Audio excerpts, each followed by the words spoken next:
এটা এটা আমার এই কোশ্চেন একটা, এই কোশ্চেনটা তাহলে করে ফেলি। আপনার ওয়াইফকে অপহরণ করেছিল এই শেখ মুজিবের, তারপর গোলাম মোস্তফার ছেলে, এরা কামালের বন্ধু বান্ধবেরা, এটা গাজী করেছেন নিজে ছিল। আচ্ছা, তো নিজে। আপনার স্যার, আপনি এটার বিচার চেয়েছিলেন শেখ মুজিবের কাছে, আমার বউ বিচার করেন। জি, কন্টিনিউ করেন স্যার এবার। হ্যাঁ, যে আপনি প্রাইম মিনিস্টার, কারণ ঘটনাটা কি ছিল স্যার? ঘটনাটা কি ছিল স্যার, একটু শুরু থেকে বলুন। এটা একটা মানে মজার ঘটনা। আচ্ছা, তুমি শুনতে চাও? তুমি তো আমার বইতে লেখা আছে যদিও। সবাই শুনতে চায় স্যার, সবাই, আমি একা, সবাই শুনতে চায়। ঘটনাটা হচ্ছে, আমার এক খালাতো বোন, তার নাম পারভিনা। তার বিয়ে ঠিক করেছিলাম আমি আর নিম্মি কর্নেল রিজার সাথে, যে আমাদেরকে জুনিয়র চাকরি।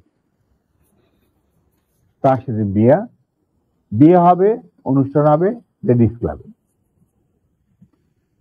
তো দুপক্ষেই আমাদের পরিচিত, অতএব আমরা হলাম ভাই মিডিয়া। ঠিক আছে। তখন আমরা কি করলাম, সমস্ত অ্যারেঞ্জমেন্ট আমাদের উপরে দায়িত্ব আসলো, কাকে রাখি আর কাকে বাদ দেই, এত মানুষের সাথে পরিচিতি। তো আমরা যাই হোক বেশ ভালোই, প্রায় 2-3 হাজার লোকের মতো লোক ইনভাইট করা হলো, দুই তরফে চলছে বিয়ের আসা। তখন আমার একমাত্র শালা, যার নাম বাপ্পি, ও ম্যাকগিল ইউনিভার্সিটিতে পড়তো, ওখান থেকে ছুটিতে আসছে দেশে। He was also present in this ceremony. আমি আর নিমিত দুই পক্ষের মানে হোস্ট বলতে পারো, সবাই দেখাশোনা করছি। বাপ্পি বসে আছে ছেলেদের যেখানে বসার জায়গা সেখানে। তখন লম্বা চুলে একটা ফ্যাশন ছিল, he has just come from Canada, তো লম্বা চুল, and he had beautiful hair, and he was a handsome man. আমার মতো এত খারাপ চেহারার লোক ছিলেন না। ওটা অনুষ্ঠানের শেষ হওয়ার আগে বলবো স্যার, জি বলেন। আচ্ছা, তারপর তোমার ও বসেছিল অন্যান্য গেস্টদের সাথে, তার পিছনের রোতে Gazi Golam Mostafa and his wife was also invited in that function from the other side, not from our side, মানে ছেলে পক্ষের। বুঝতে পারছি। তো গাজী গোলাম মোস্তফার ছেলেরা আর তার সাঙ্গবঙ্গ পিছনের রোতে সিটে বসা। তাদের মধ্যে একটা ছেলে বাপ্পির চুল টান দিল পিছন থেকে। বাপ্পির পিছনে, ভদ্র মানুষ, বিদেশে থাকে, বিদেশে বড় হয়েছে, পিছিয়ে বললো, কিছু বলে না, সামনে আবার ওরা চুল টান দিল। দ্বিতীয়বার টান দেওয়ার পরে বাপ্পি পিছনে তাকে দেখো যে একটা ছেলে হাত সরিয়ে দিল। বলল যে তুমি চুল টান দিয়েছো? বলছে হ্যাঁ। বলেছি কেন? কারণ আমরা দেখছিলাম যে এত সুন্দর চুল, এটা কি পরচুলা না আসল? আচ্ছা, চিন্তা করো। সে তখন ইউনিভার্সিটিতে পড়ে, আর এই পুচকির ছেলে তখন বোধহয় স্কুলেও পড়ে না, বা স্কুলে 6-7 ক্লাস হবে। তখন বাপি বলে, বেয়াদব ছেলে, তুমি আর এখানে বসবে না, তুমি অন্য কোথাও গিয়ে বস। ওরা বেরিয়ে চলে গেল। আমরা কিন্তু কিছুই জানি না, মানে আমি আর নিমি এত ব্যস্ত, দুই পক্ষকে দেখাশোনা, খাওয়া দাওয়া চলছে। হঠাৎ দেখলাম দুটা মাইক্রোবাস রেড ক্রসের, আর একটা গাড়ি, সবুজ রঙ গাড়ি আগে, পিছনে মাইক্রোবাস। মাইন্ড ইউ, তখন কিন্তু আমার নিজের পার্সোনাল সিকিউরিটি গার্ড ওয়্যারলেস মজুদ লেডিস ক্লাবে। আমি কুমিল্লা থেকে আসছি বিয়ের জন্য। তো ন্যাচারালি আমাদের গার্ড নিয়ে চলাফেরা, এটা তো আর্মির নিয়ম, এটা তুমি জানো। আসলো, থামলো, দুইটা মাইক্রোবাস থেকে প্রায় 8 জন ট্রেনজারধারী সাদা পোশাক পরা লোক নামলো, আর ফোকসো গাড়ি থেকে নামলো গাজী গোলাম মোস্তফা স্বয়ং, তার স্ত্রী কিন্তু উপস্থিত মেয়ে মহলে। উনি গাড়ি থেকে নেমেই চিৎকার করতে শুরু করলেন, মেজর ডালিম কোথায়, মেজর ডালিম কোথায়, মেজর ডালিম কোথায়, বহুতবার বাড়ছে, আর সহ্য করা যায় না। আমি অবাক হইলাম, এরকম চিৎকার করছে কে? তখন একটা ছেলে এসে, একজন হিওয়াজে ট্যাক প্লাটুনের একটা ছেলে, যে আমার নামটা মনে নাই, এসে বললো যে ভাই আপনাকে খুঁজ করতে এই চিৎকার করতে এই তো গাজী গোলাম মোস্তফা, তার সাথে 8-10 জন ট্রেনগারধারী লোক আছে। মাইন্ড ইউ, তখন কিন্তু army was deployed in the whole country to recover illegal arms. আর আমাদের ঢাকার হেডকোয়ার্টার ছিল রেস কোর্ট। আমরাও সেই অপারেশনে যুক্ত ছিলাম। যাই হোক, আমি বাইরে আসলাম, আসে গাড়ি গোলাম মোস্তফার সামনে বারান্দাতে আমি মেজর দাঁড়িয়ে, আপনি আসুন, আপনার বেগম সাহেব তো আছেন ভিতরে, আপনি আসুন, বরবধূকে আপনি দোয়া করে দিন। হারামজাদা বারবার সে আর্মির আজকে আমি উচিত শিক্ষা দেব। আমি দেখলাম আমার চারদিকে ওই স্ট্যান্ডার্ড থাকাইলেও প্রায় 4-5 জন মানুষ, আর 4-5 জন ভালো দাঁড়িয়ে। আমি একজন ট্রেন মানুষ, আমার স্কট আছে ওখানে প্রায় 4-5 জন, ওয়্যারলেস আছে, I can call anyone any time, MP unit যে ইউনিট দরকার হয়। এই কি অবস্থা, একটা বিয়ে বাড়ির মধ্যে এরকম একটা হুলস্থুল কাণ্ড। আপনি দেখেন কিছুই কি ব্যাপার, কি আপনি আজকে তো উত্তেজিত করেন, আমি তো জানি না যে এর মধ্যে কি ঘটনা ঘটে। ওগুলো ওঠ, এ উঠা, মাইক্রোবাইস আমাকে ঠেলতে ঠেলতে নিয়ে যাচ্ছে মাইক্রোবাইস। আপনি ব্যাপার কি গাড়ি, এটা একটা বিয়ে বাড়ি, একটা মেয়ের বিয়ে হচ্ছে, আর আপনি আমাকে বলছেন উঠ, কি আমার কাপড় টাপড় ধরে 4 জন মিলে আমাকে উঠালো, খবর চলে গেল ভিতর অন্য মহলে। নিম্মি আর আমার শাশুড়ি, আমার খালার শাশুড়ি মানে কন্যার মা, উনি বেরিয়ে আসলেন। ওনারা আসলেন যে কি ব্যাপার, দেখে যেরকম আমাকে ঠেলাঠেলি করে উঠানো হচ্ছে মাইক্রোবাসে। আমি মাইক্রোবাসে উঠলাম, উঠে দেখি চুল্লু আর আলম নামে 2 জন মুক্তিযোদ্ধা, ক্র্যাক প্লাটুনের সদস্য, তারা ছিল আমার ছোট ভাই স্বপনের সাথে। ওদেরকেও মারতে মারতে মানে রক্ত বের করে ফেলেছে, মুখ দিয়ে রক্ত ঝরছে, আহত অবস্থায় তারাও মাইক্রোবাস। তখন আমার খালাম্মা গাজীকে বললো, গাজী সাহেব আপনি কি করছেন, আমার মেয়ের বিয়ে হচ্ছে, আর তারা বর পক্ষেরও কন্যা পক্ষেরও কাজ কি হয়েছে কি, ওরা তো ব্যস্ত। বলে আমি ওদেরকে উচিত শিক্ষা দেবো, ওকে আমি উচিত শিক্ষা দেবো। তখন আমার স্ত্রী বললো যে আপনি তাকে একা নিয়ে যেতে পারবেন না, আপনি আমাকে সঙ্গে নিয়ে, ঠিক আছে চল বলে ওরেও ধাক্কা দিয়ে উঠায় দিল মাইক্রোবাসে। তখন আমার খালা বললেন, গাজী সাহেব আপনি কিন্তু বাড়াবাড়ি করছেন, ঠিক আছে যেখানে আপনি নিয়ে যেতে চান আমিও যাবো সাথে। কাজী কি স্যার তখন ঢাকা আওয়ামী লীগের সভাপতি নাকি? তখন সে আওয়ামী লীগের সভাপতি নয়, he was also the chairman of the Red Cross. বুঝতে পারলাম, শেখ মুজিবের সবচেয়ে প্রিয় লোক সে তখন। সে ঢাকার মধ্যে মানে ঢাকা শহরে সে হলো মুজিবের সবচেয়ে বড় লাঠের সর্দার। অশিক্ষিত মূর্খ মানুষ সাধারণত রেড ক্রসের চেয়ারম্যান হয় না,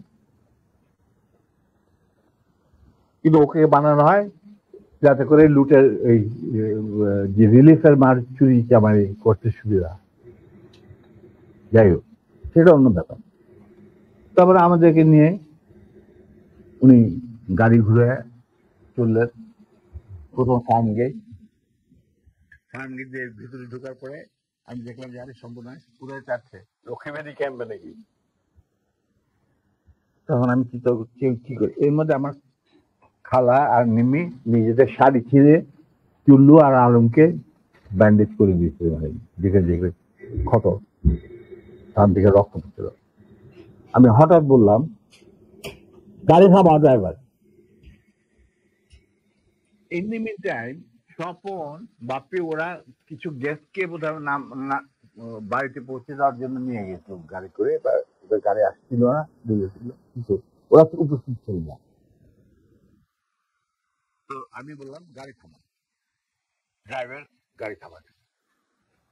আমরা তখন আমার আমার আমার আমার গাড়িতে প্রায় 4জন ট্রেনধারী লোক, তাদের একজনকে বললাম যে তুমি গিয়ে ওই সামনে যে গাড়ি গোলাম মোস্তফা বসে আছেন, গাড়ি গোলাম মোস্তফা সাহেবকে বলেন নাই কিনা আসেন। Somehow that man, his train guard, he got down and went to Gazi.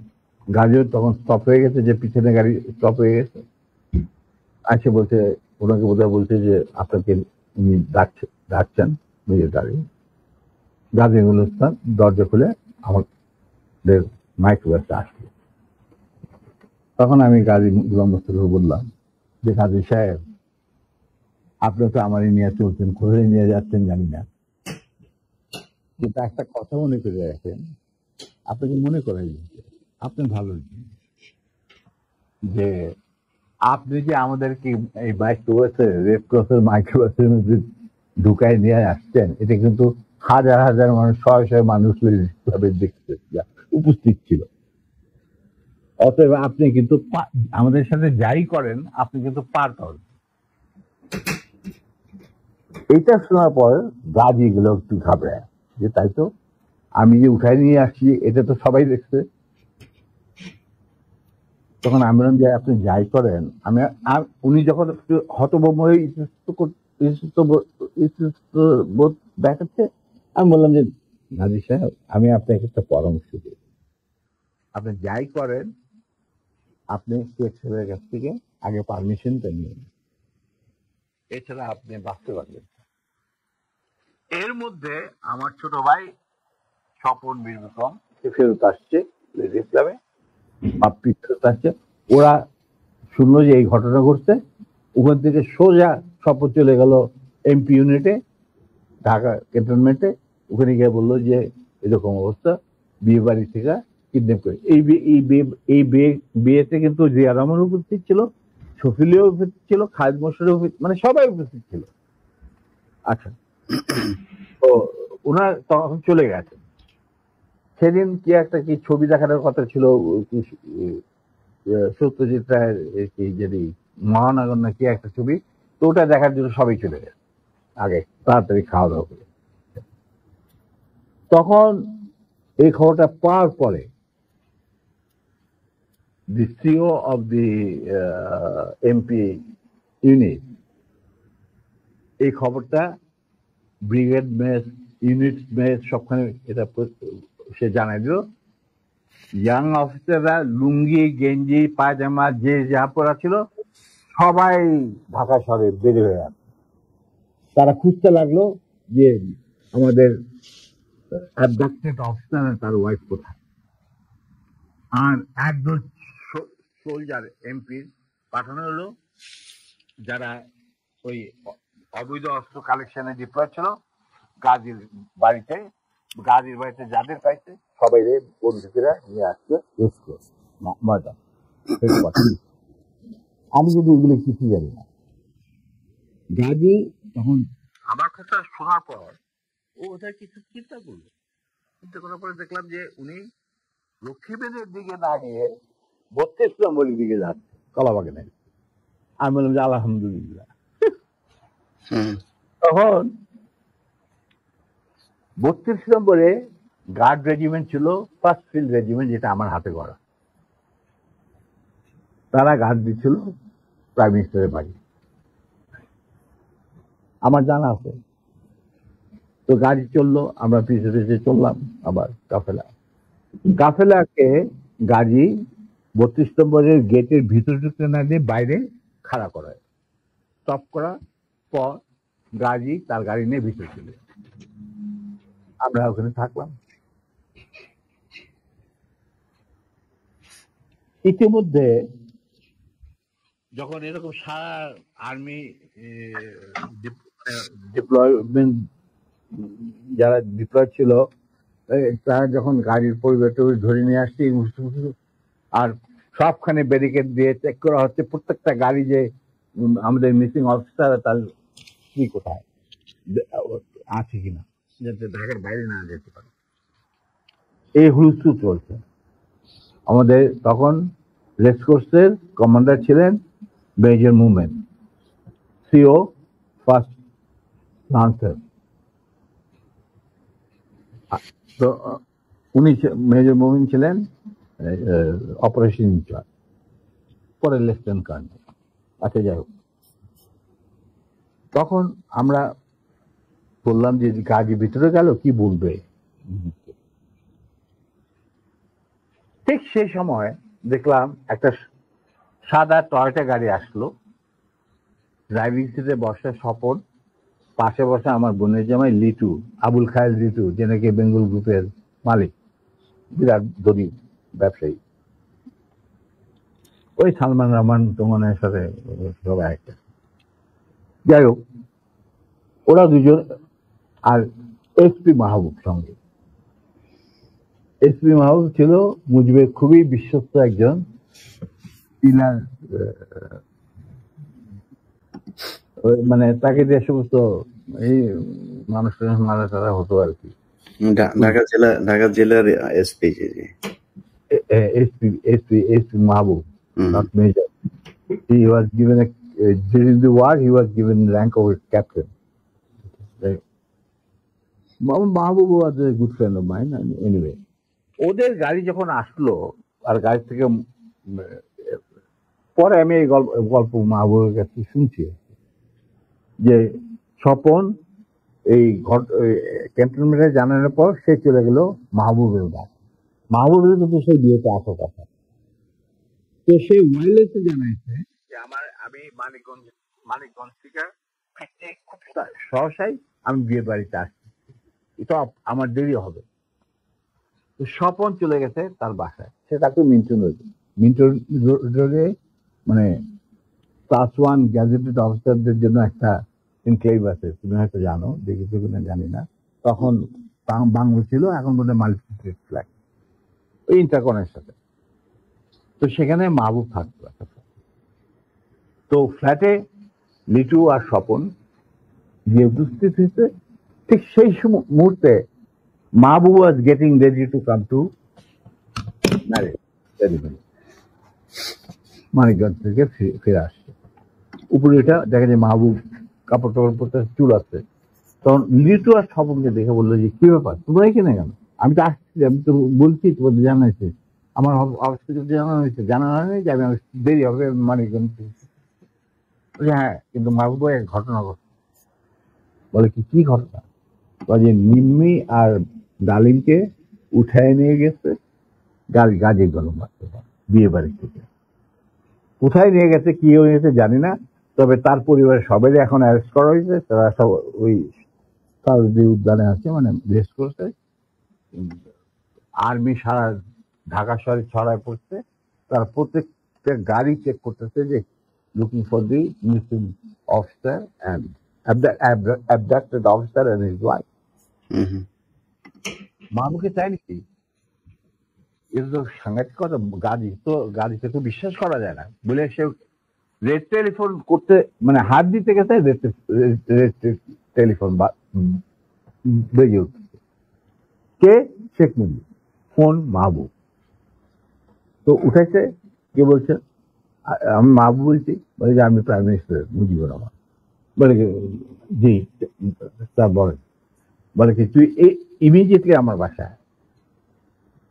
এর মধ্যে chief of staff, deputy chief of staff, CGS, Khalid Mosharraf, এদেরকে ডাকানো হয়েছে, এরাও আসছেন। কর্নেল নুরুজ্জামান, রকিবানী চিফ, আসছেন সবাই। জিয়া রহমান অলসো কেম, ডেপুটি চিফ। আচ্ছা, মাহবুব তখন চলো, তখন লিটুদের গাড়িতে বসেই ও চলে আসলো। তো ওই গাড়িটা যখন গেল, গাড়ির নাম্বার দেখে আমি বুঝলাম যে উই আর সেফ, আমাদের মারবে না। কারণ এরা যখন এসে উপস্থিত হচ্ছে, তার মানে সিঙ্গেল বিয়ারটা করবে। আর সারা দেশে কি হচ্ছে এগুলো তো জানি না, মানে সারা ঢাকা শহরে। তখন গেটের সামনে থামলো, ওটা থেকে মাহবুব নামলো, সব ওনার লিচু গাড়ি নিয়ে দূরে গিয়ে সামনে ব্রিজের কাছে থামলো, গাছের ছায়া নিচ্ছে। আমরা যে মাইক্রো বাসে আছি ওটা কিন্তু ওরা জানে না। মাহবুব চলে গেল ভিতরে। ইন্ডিমিটা আমি চিন্তা করছি যে আমি কি করব, কি করা উচিত। আমার ফার্স্ট ফিল্ডের রেজিমেন্টের লোকেরা মুজিবের গার্ড রেজিমেন্ট হিসেবে তখন নিয়ে দিত। আমি যদি একটা আওয়াজ দেই তখন তো তারা সমস্ত ব্যারেল ঘুরাই দিবে। কিন্তু এর মধ্যে একটা ক্রস ফায়ারের সিচুয়েশনে কে মরবে কে বাঁচবে এটাও তো একটা সমস্যা। এটা বোধ হয় ঠিক হবে না। যেহেতু মাহবুব ভিতরে গেছে, লেটস সি হোয়াট হ্যাপেন। কিছুক্ষণের মধ্যেই মাহবুব, আমি দেখলাম যে মাহবুব না, শেখ কামাল, রেহানা, তারপরে শেখ জামাল, বেগম মুজিব গেটের বাইরে এসে আমাদেরকে খালাম্মা টালাম্মা চলার অসুবিধা, মানে রক্তাক্ত চুল্লু ওদের দেখে তো ওরা ঘাবড়ে গেছে। তারপরে নিম্মির অবস্থা তো ভিতর নিয়ে আমাদের ভিতর নিয়ে গেল। তখন ভিতর না যাবো দেখলাম সিটিং রুমে প্রথম আমার ডাকলেন মুজিবুর রহমান আর আমার নিম্মিকে। তো রেহানারা সব ওখানে দাঁড়ায় রইল, মিসেস মুজিব দাঁড়ায় রইলেন, আমরা ভিতরে গেলাম। গিয়ে দেখে সব মজলিস বসে আছে, chief of staff, deputy chief staff, CGS and all that.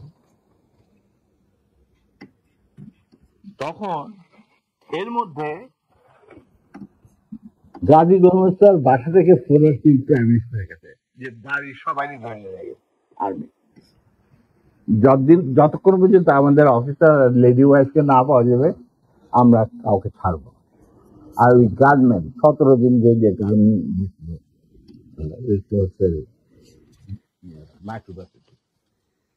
এই খবর শুনা গাজীরও মুখ শুকায় গেছে, মুজিবুর রহমানেরও মুখ শুকায় গেছে, যার জন্য এই সবাইকে ডেকে নিয়ে আসে, জিয়াউর রহমান, শফিউল্লাহ, হাই মোশাররফ। তো মোরলি বুদ্ধি আর কি। আমরা ঢুকতেই নিম্মিকে জড়াই ধরলেন মুজিবুর রহমান, না তুই কাঁদিস না, তুই কাঁদিস না, আমি এটার বিচার করবো। এই হারামজাদা গাজী, তুই করছিস কে? এটা কি করলি তুই? যা ওর পা ধরে মাপচা। আমার বউয়ের পা ধরে মাপচা। গাজী একটু অগ্রসর হওয়ার পর আমার বউ বলে, নিজের চপ্পল খুলে বললেন, খবরদার, তুমি আমার ক্ষমা পাওয়ার যোগ্য নয়, আমি তোমাকে ক্ষমা করতে পারবো না, তুমি পিছিয়ে যাও। মুজিব ওয়াজ লাইকলি নার্ভাস, আর বাকিরা তো সব চুপ করে বসে আছে, আমি চুপ করে দাঁড়িয়ে। তখন বলতেছে মা, আবার মুজিব আমার বউ জড়ে ধরে বললো, মা আমি এর উপযুক্ত বিচার করব, তুই আমার ভরসা রাখ। তখন আমার বউ বলছিল, নিমি বলছিল যে চাচা, যাদের রক্তের উপরে আপনি আজ দেশের প্রধানমন্ত্রী, তাদেরই আজকে রক্ত ঝরাটা স্বাধীন দেশে গাজীর মতো একটা কম্বল চলে আসে। এর বিচার আপনি কি করবেন? আমি বিচারের মাল্লার, আল্লাহ তার বিচার করবে, আমি আপনার কাছে কোনো বিচার চাই না। তখন আবার বেগম মুজিব উপরে নিয়ে যা, উপরে নিয়ে বোধহয় আস্তে আস্তে কি জানে। এরপর আমরা বলি এক কাম কর, শফিল্লাহ তুমি ওই আর্মি কন্ট্রোলে ফোন করে মোমিনরে বলো গাজীর পরিবারে ছেড়ে যাবে। শফিল্লা পিক আপ দি ফোন, রেড ফোন করলাম মেজর মোমেনকে। মেজর মোমেন বললেন, sir I am sorry, we are deployed to recover the miscreants and the illegal arms operation আমরা নিয়োজিত আমি কিভাবে একজন 17 জন অস্ত্রধারীকে ছেড়ে দিতে পারি Kazi has to produce the missing officer, his wife, and his 17 জন অস্ত্রধারীকে আমাদের কাছে সুপর্দ করতে হবে তারপরে আমি ডিসাইড করব আমি গাজীর ফ্যামিলিকে ছাড়বো কি ছাড়বো না অবস্থা গেল আরো বিগড়ে মুজিবও কাপাকাপি শুরু ওদের গাজীগুলো মস্ত তো বুক শুকায় শেষ আর সকালবেলা দেখো prime minister he said sir prime minister desires or not desire উনাকে বলেন উনি লিখিত অর্ডার দিল আমি সেটা মানবো না because I have got my mandate which I have for my chief of staff এখানে কোনো ভাই বোনদের ব্যাপার না এটা হলো লিগাল ম্যাটার লিগাল ব্যাপার তখন ছোটবেলা তবু দেখো মোমেন্ট তুমি যদি একটুখানি তখন star please don't I have got my moral ethics.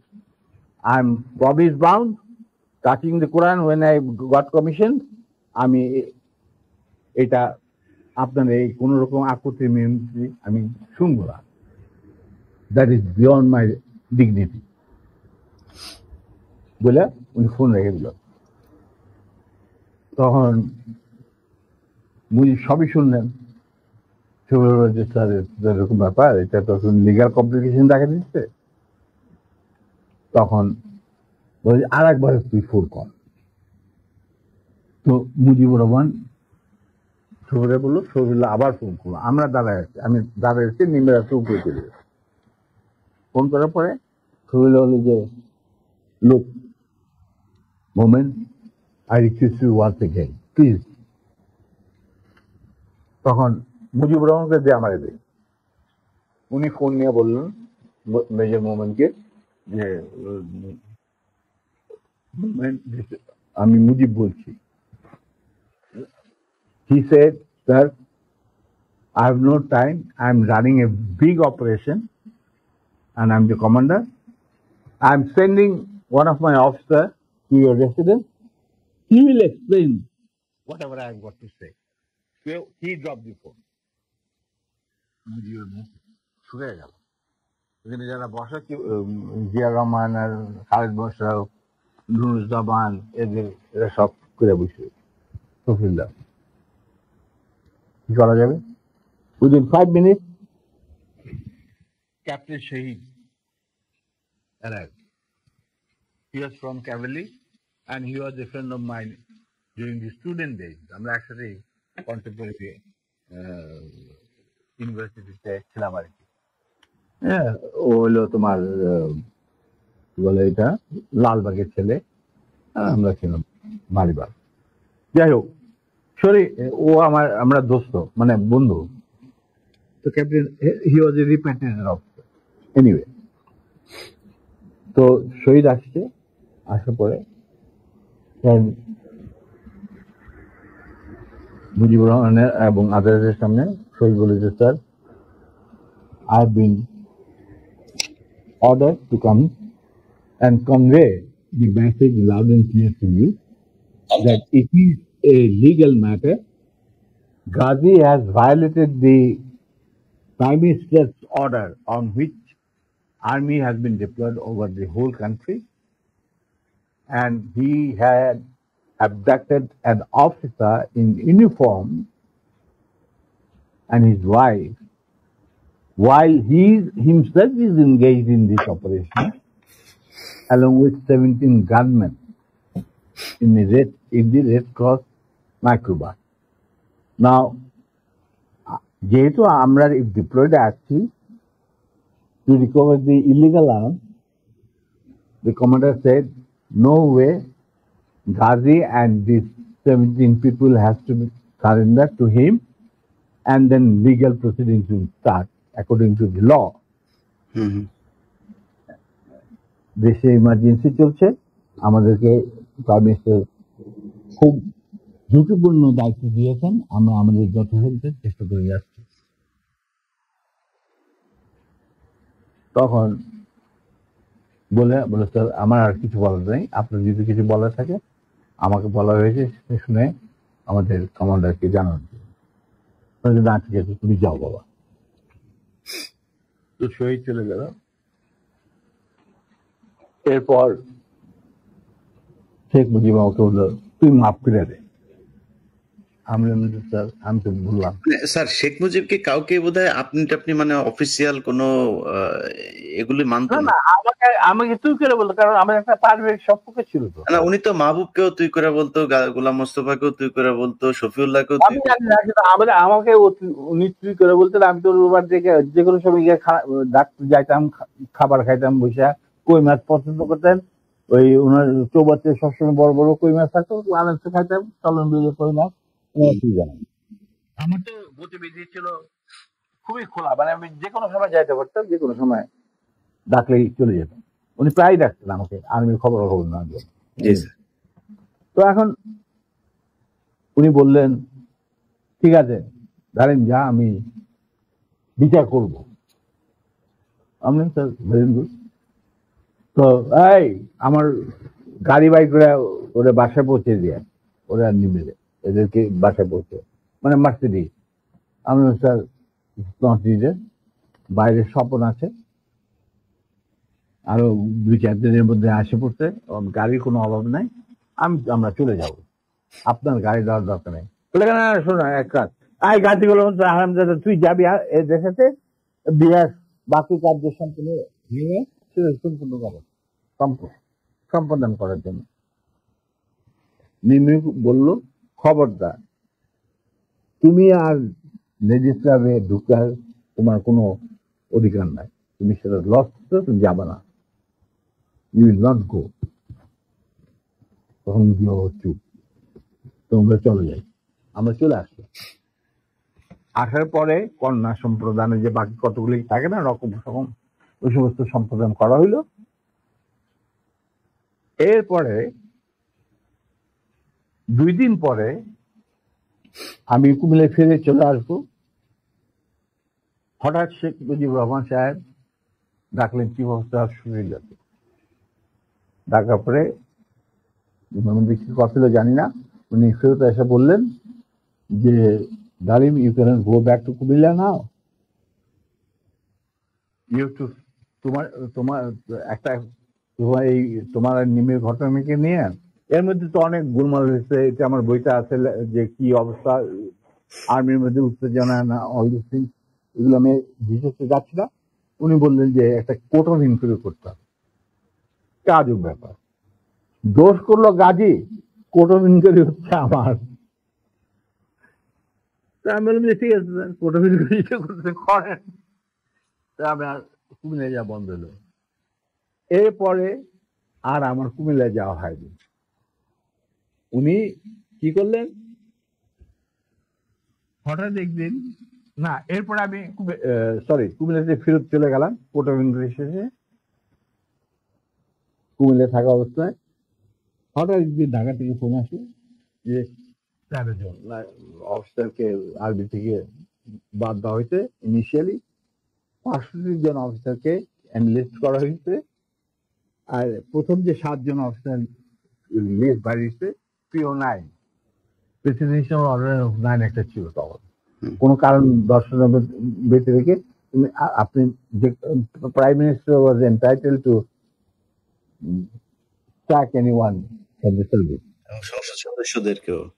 হ্যাঁ, তো P1 এটাকে বলা হয়তো প্রেসিডেন্সিয়াল অর্ডার নাম্বার 9, PO9। তো ওই PO9 এর আমাদের আমি আর আমার নাম প্রথম, তারপরে নূর, বাকি 5 জন। তো নূর, আমি এই ঘটনা যখন ঘটে খবরটা আমি ঢাকা থেকে পাই রাত্রেবেলা। সেদিন আমার বাড়িতে একটা পার্টি ছিল কুমিল্লাতে। আমি আমার স্কুলে আমি কুমিল্লা জিলা স্কুলে পড়াশোনা করছি। স্কুলের টিচারদের আর ভিক্টোরিয়া কলেজ থেকে পরীক্ষা দিয়েছিলাম। ওই কলেজের সমস্ত প্রিন্সিপাল থেকে সমস্ত প্রফেসরদের আমি বাড়িতে একটা দাস করছিলাম। ওই পার্টি চলছিল। তখন হঠাৎ নূর আমাকে ফোন করে ঢাকা থেকে জানাইলো, হি ওয়াজ দেন এডিসি টু জিয়া রহমান, যে স্যার আমাদেরকে তো স্যাক করা হয়েছে PO9 এর আন্ডারে। খবরটা আসছি ব্রিগেড কমান্ডার নাজিমুল হুদার কাছে। তো নাজিমুল হুদা আমাকে খুব ভালোবাসতেন।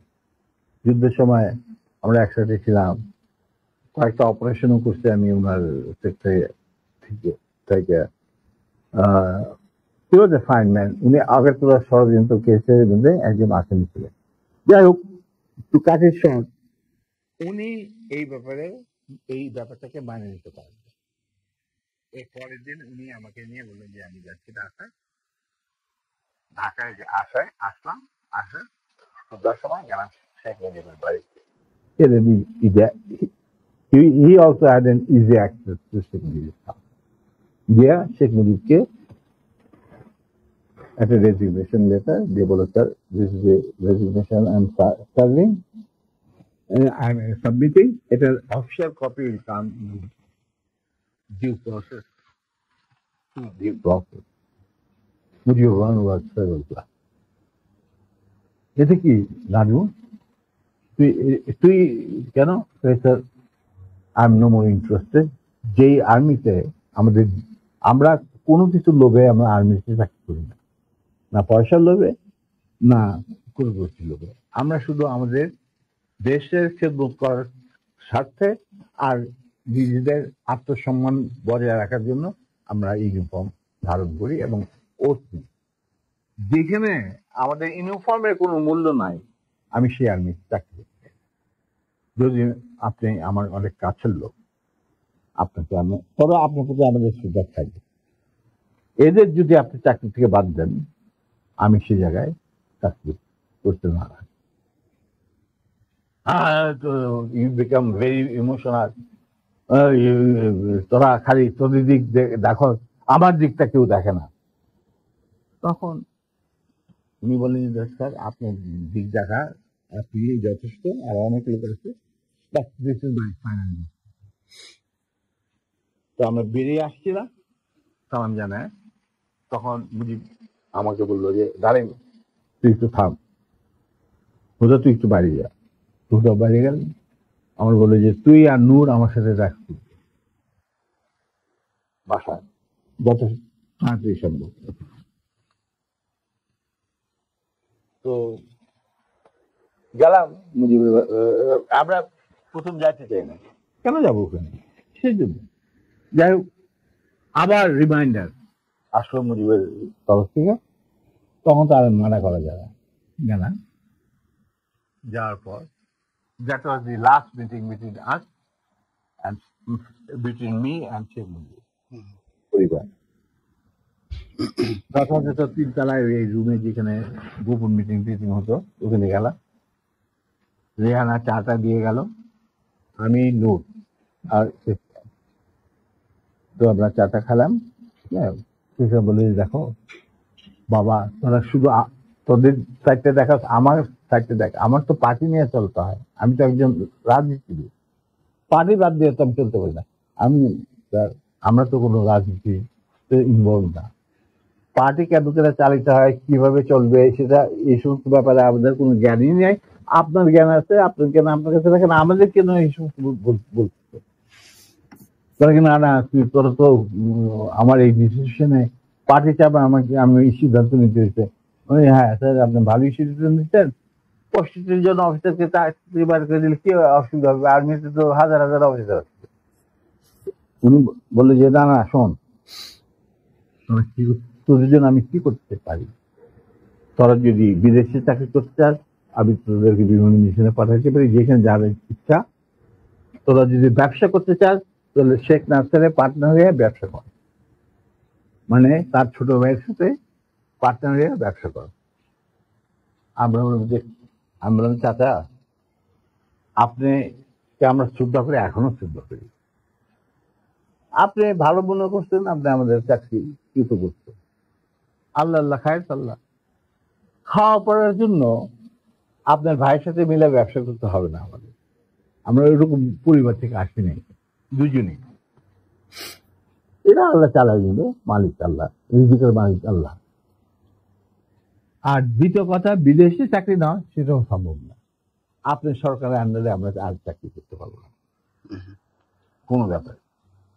যদি পারেন ইউনিফর্ম ফিরে দেন, তাহলে আবার আমরা তাহলে দরকার কিছু। কিন্তু যারাকে একটা কথা বলে দিচ্ছে, এই যে আপনার পার্টি করতেছেন না, যারা আপনার কানে মধু ডালে সবসময় যে বাংলাদেশ মানে মুজিবুর রহমান, বাংলাদেশের জনগণ মুজিবকে ভালোবাসে, মুজিব তাদেরকে ভালোবাসেন, আবার একই সাথে আপনি দেখেন যে টিকা গণভবনের দেওয়ালে যে মুজিব বলে কম্বল চোরা গাদি, এতগুলি কম্বল এলো, আমার কম্বলটা কই, সেটাও বাংলিশ করে বাইরে পাঠাই হারাম দাদা। এদের নিয়ে আপনার রাজনীতি করতেছেন করেন। আবার টিকা দেখা যায় মুজিবের মাথায় গোবর, বুদ্ধি বলে কিছু নাই। আপনি আবার তুফাইল জিগান এই কথা জানলো কিভাবে জনগণ, তখন আবার তুফাইল কাজ এগুলি জানলি চাচা, এই যে চাটার দল আপনার ঘিরে রাখছে, আপনি জানেন না, আপনি আজকে 71-এর আগে যে মুজিব আপনি ছিলেন, সেই মুজিব আজকে আপনি না। আপনাকে জনগণ কতটা যে ঘৃণা করে, আপনি যে জনগণ কত দূরে চলে গেছেন। আমরা মাঠে ময়দানে কাজ করি, আমরা জানি দিন একদিন আসবে টাকা, আগে হোক পরে হোক দিন একদিন আসবে, যেদিন যখন গুলির বৃষ্টি শুরু হবে, সেই গুলিগুলো কিন্তু সব আপনি নিজেই ধারণ করতে হবে। আপনার চারিপাশে একজন লোককে খুঁজে দেবে। আসি।